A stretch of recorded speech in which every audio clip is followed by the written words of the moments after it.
ఒకే అంశంలో 3 కేసులు నమోదు చేశారని తెలంగాణ హైకోర్టులో పట్నం నరేందర్ రెడ్డి వేసిన పిటిషన్పై విచారణ జరిగింది.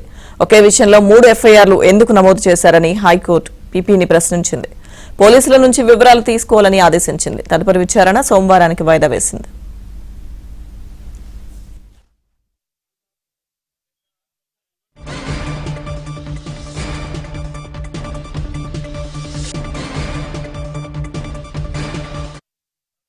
రాజ్యాంగ ప్రకారం దానికి గుర్తింపు ఇవ్వడం జరుగుతుంది. ఎలక్షన్ కమిషన్ కూడా దానికి సపోర్ట్ చేస్తుంది.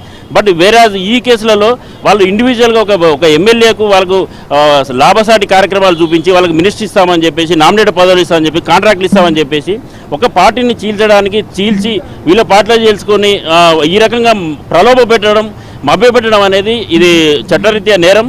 అదేవిధంగా రాజ్యాంగ విలువలకు తిరోధకాలు ఇచ్చినట్టు కాబట్టి ఇది డిఫెక్షన్ లాని సమర్థవంతంగా ఇంప్లిమెంట్ చేయాలా. ఇది 5 ఏళ్ల టైం కాదు, దీనికి ఒక సర్టన్ పీరియడ్ ఉండాలా.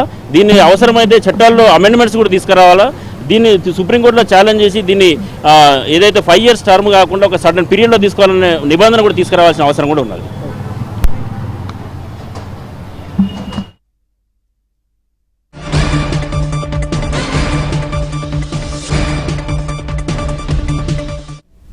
పట్నం నరేందర్ రెడ్డి పిటిషన్ పై హైకోర్టులో విచారణకు సంబంధించిన పూర్తి సమాచారం మా క్రైమ్ కరెస్పాండెంట్ ప్రవీణ్ అందిస్తారు.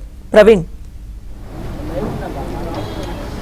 ఇప్పటికే పట్నం నరేందర్ రెడ్డి వేసినటువంటి పిటిషన్కి సంబంధించి తెలంగాణ హైకోర్టులో విచారణ కొనసాగింది. ఎందుకంటే లగచర్ల దాడి ఘటనలో ఇప్పటికే పట్నం నరేందర్ రెడ్డి పైన 3 ఎఫ్ఐఆర్లు నమోదు చేయడం జరిగింది.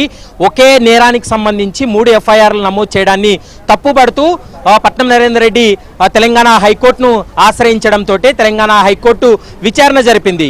ఇప్పటికే దాదాపు 3 పిటిషన్లు దాఖలు చేయడం జరిగింది.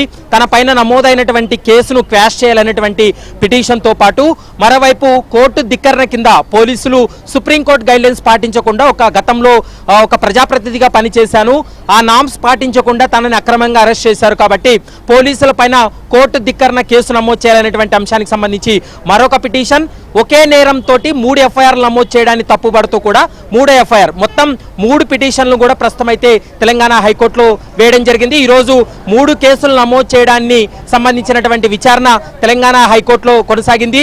ఈ 3 కేసులకు సంబంధించినటువంటి వివరాలను న్యాయస్థానం ముందు ఉంచాలంటూ కూడా Telangana high court additional advocate general కూడా ఆదేశాలు జారీ చేసింది.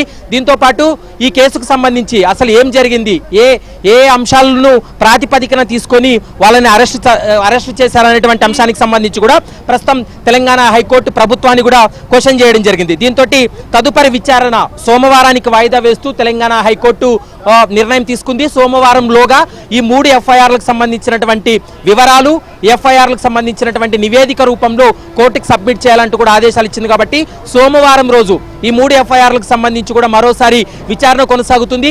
విచారణ తర్వాత ఇటు రాష్ట్ర ప్రభుత్వం యొక్క వాదనలు, మరోవైపు పట్నం నరేందర్ రెడ్డి యొక్క వాదనలు విన్న తర్వాత లగచర్ల ఘటనలో ఈ 3 ఎఫ్ఐఆర్లకు సంబంధించి ఒకే కేసు నమోదు చేయమంటుందా లేదా విడివిడిగా ఈ సెక్షన్స్ ఉన్నాయి కాబట్టి దీన్ని సమర్థిస్తుందా అనేది మాత్రం సోమవారం రోజు రాష్ట్ర ప్రభుత్వం వాదనల తర్వాత కోర్టు ఒక కీలక నిర్ణయం తీసుకునేటువంటి అవకాశం అయితే కనపడుతుంది. Right, thank you Praveen.